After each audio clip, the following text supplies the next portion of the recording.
Hi, this is Charles Hoskinson broadcasting live from warm, sunny Colorado. Always warm, always sunny, sometimes Colorado. Today is March 8th, 2024. We're already 8 days into March, which is already 3 months into the year. Time flies, especially when you're having fun. And you can see I'm still fat, still got the white hair and the beard, and another day older, and there are good days, there are bad days. Had a lot of fun last night. I was on David's Twitter space, and his space went on for over 6 hours.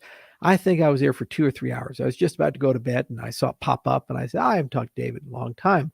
So I joined and ended up getting into a whole Q&A, and it was unbelievably diverse. We talked about everything from interdimensional DMT aliens to the wood wide network to obviously our favorite cryptocurrency topics.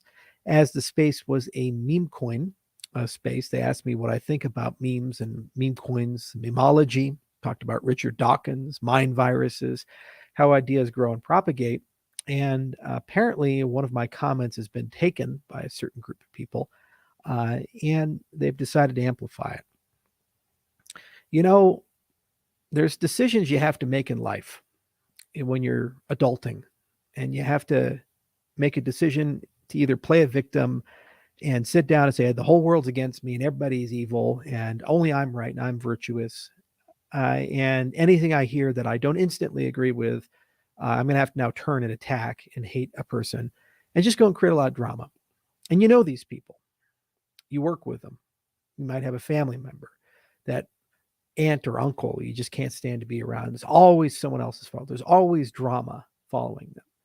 Or what you can do is just look at things in their broader context and say, sometimes people say things that I disagree with, but maybe there's some context to it, or maybe they have an opinion that for some reason has a different route to get there. Does that then mean that you have to hate that person, disagree with that person of all time? That person's now the enemy? No. You know, on chain governance requires us all to take a step back and ask a very fundamental question: why are we here? I just did an interview today with Real Vision, and hopefully that comes out soon. And I mentioned that in the space I did yesterday. I talked about that. And they asked, why are you still here? Why do you still care? It's not a number go up thing. So why do you still invest time and effort and money into being a member of the cryptocurrency industry? And I talk a lot about human rights and freedoms and values, but the core of everything is, if you give power back to the people who haven't had it ever or for a long time, you have to trust people to have wisdom, maturity. You have to trust people to make good decisions.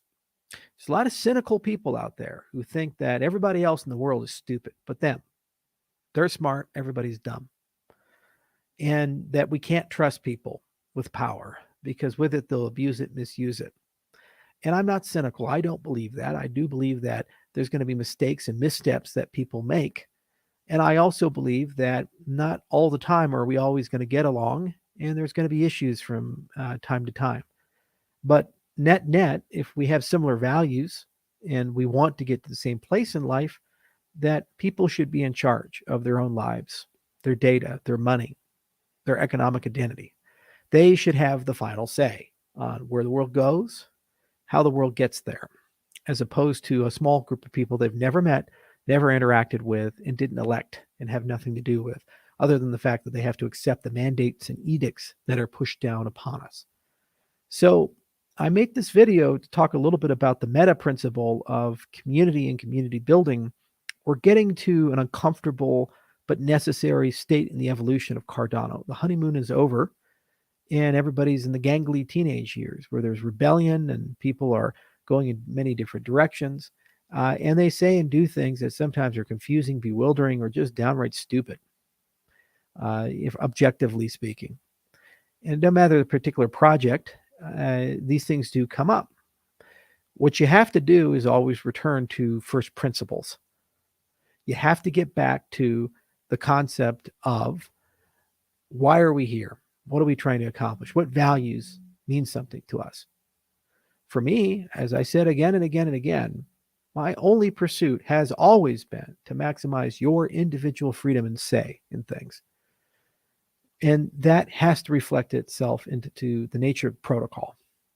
protocol has to have the ability to protect and preserve your access to it. You should never be censored. Your transaction should never be slowed down. Some third party shouldn't have the right to take money out of your wallet, counterfeit your money, debase things.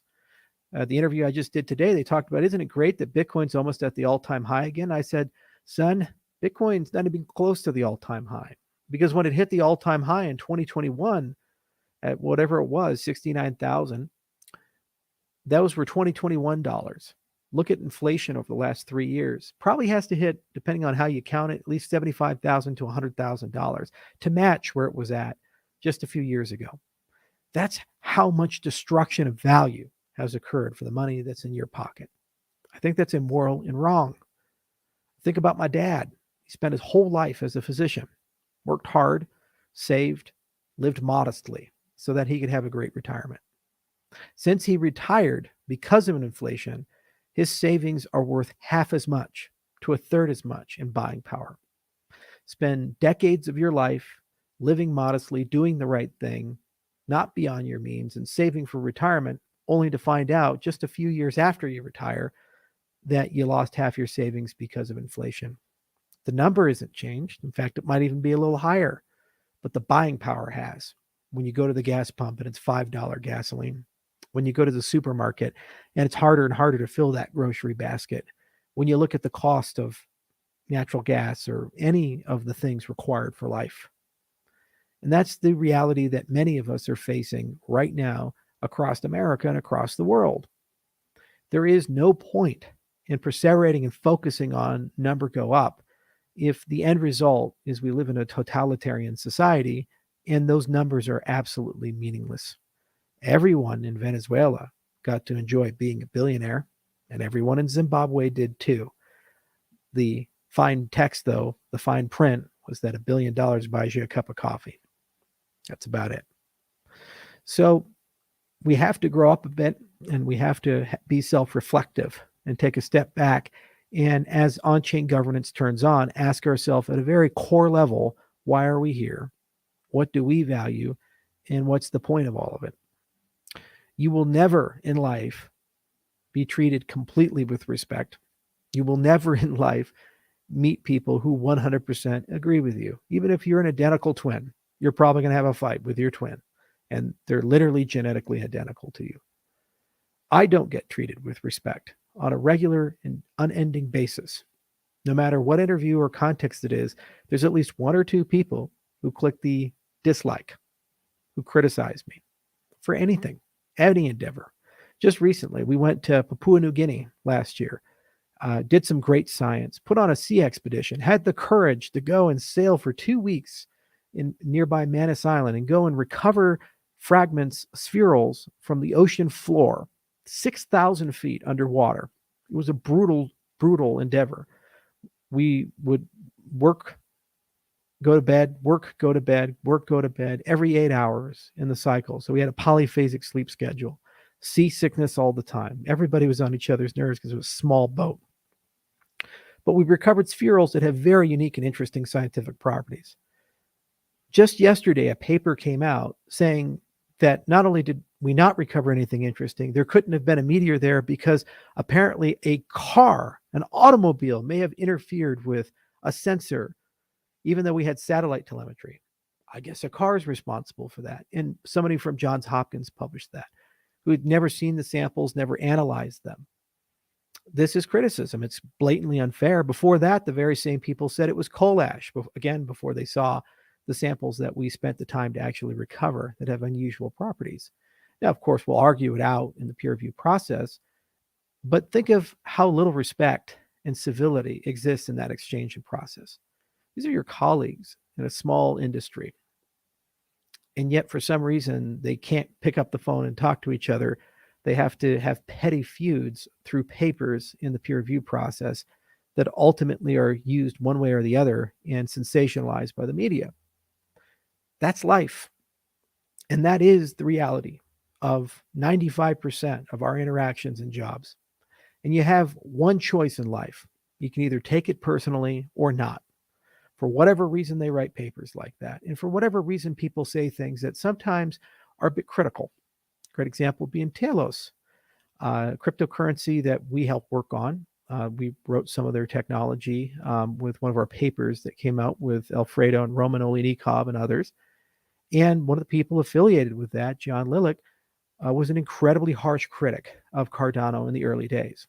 In fact, things that came to me from when he was working at Consensus told me that his opinion was Cardano was a multi-level marketing Ponzi scheme built to defraud the elderly, and that people needed to be warned of those things. And now he's part of a project we have an affiliation with, and tweeted, "Hey, can we bury the hatchet?" And I said, "Sure." Because you know what? We're all adults, and opinions that people may have in 2015 or 2016, however misinformed, don't define people, and statements that they make don't define people forever. Similarly, I said a lot of boneheaded things from time to time that many of you listening may believe is a little hurtful. A great example would be Hashgraph. And I said it's centralized garbage. Why? Because the context at the time was that it was patented. And I just by default immediately shut down and turn off any cryptocurrency project that's patented. Because in my mind, my very principled mind, if someone has a patent, they have a monopoly to exclude anyone at any time, legally speaking, from using the technology. They have the right of first refusal, a legal monopoly for a period of time. So why then would we consider that to be a decentralized ecosystem if a single entity has universal authority? But the project has evolved and it's open sourced and it's no longer in that governance structure. So of course it requires revision, and those statements are no longer relevant. Regardless if you agreed with them in the beginning or not, we've all moved on, and there may be merit or interesting things and potentially a good partnership. For example, just the other day, I saw John Woods, the CTO of Algorand Foundation, with Lehman, the Hashgraph guys, and they talked about a decentralized wallet alliance. And the very first thought I had was, that might be something very interesting for the customers of Lace. And I sent it over to Romain, our CTO, and said, hey, let's see if we can collaborate or join them. I like John, and there's some smart people over on the Hashgraph side, because that's the adult thing to do. And just because there's grievances and people say things, especially online, it's not reality. It's not who we are. When you think about Twitter and Reddit, when you think about social media, the most profoundly negative thing that it's done to society has made it entirely too comfortable and easy to demonize and dehumanize and to take highly polarized and radical absolutist positions on things. In fact, you're incentivized to do so by the algorithms. It's cognitive hacking. When I went to Denver, at least one of the people that I ran into there probably was a very harsh critic on Trader or some place online about us. But then somehow, some way, when we're standing in front of each other, talking in person, we seem to get along. Or at the very least, there seems to be civility in the interaction. Doesn't necessarily mean we're friends, and doesn't necessarily mean we're going to go to dinner together and have the best of time in life. But what it does mean is we see common humanity and we have common causes. And perhaps, maybe, just maybe, there can be places that we can collaborate where that makes sense. So every single project founder, whether you be on Cardano and people who participate in the governance of projects or another ecosystem, do realize that the people who follow you look to you, and you have a tremendous moral obligation to lead well and with wisdom. Sometimes we measure up, and I'm a great case study in the times that I personally didn't measure up. And if I've offended you in my prior comments, I'm sorry for that. It wasn't the intention. And every now and then, of course, we have tongue-in-cheek statements, and that's okay, because also there needs to be humor in life.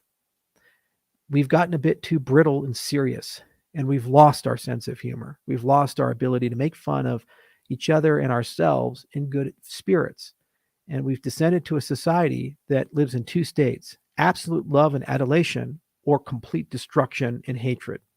There's no middle ground where we can find the absurdity and humor in all things that we do. As project founders, you set the culture and you set the tone of the people that follow your projects. And you ultimately have to ask yourself, who are we and what are we about? Why are we here? And what do we want people to think when they're part of our group and our society? Is it a fun place to be? Is it a serious place to be? Is it a hard ass place to be? Are you with David Goggins, staying hard, jogging every morning, carrying the boat? You chilling and smoking cigars? What type of people do you want to attract? It's ultimately your decision and your community's decision. For my part, every day I wake up and it's a reset. And I look and say, what are the first principles that guide us? And we're making progress. We're at the dawn of governance, and we're seeing so many people rise up in the community and take the reins and do amazing things and are learning how to lead. We look at the technology and we ask ourselves, are we getting closer to major breakthroughs and innovations, whether it be input endorsers or Ouroboros Paris or Hydra? Are we making progress in getting people to work together, whether it be the merger of Rare Evo and CNFTCon, or it be the Constitutional Convention that's upcoming? Every single day, I think we are moving the chains and we are making progress. These are hard days. These are brutal days. There's a lot going on. And at times it's exhausting. But never once did I go to bed saying it wasn't worth it. In fact, every day when I wake up, I say, these were days we earned and they're more worth it. There's no place in the world I'd rather be than here right now with all of you. Because I'm having the time of my life. I actually feel like we have a chance to make a difference and change things. I also actually feel like people really do care about the philosophy and principles. And as much as we criticize the number go up, the paint chip brigade, all the people who have strong opinions one way or the other, for every one of them, there's 10 or 20 that actually do want a better world and want their money to mean something, want to own their own identity, want to be part of something greater, and actually want to have a say in how the human race should go. The next 20 years are going to be the toughest in human history. That's not a small statement. We've had some tough years as a species, but they're definitely going to be the toughest because they're the years that are going to challenge what does it even mean to be human.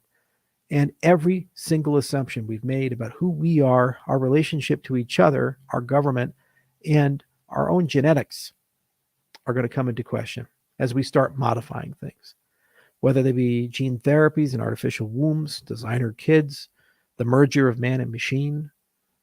Cybernetics are a reality now with Neuralink, and that's only going to accelerate. Artificial intelligence, it's marching on at a pace we had never anticipated, even Ray Kurzweil.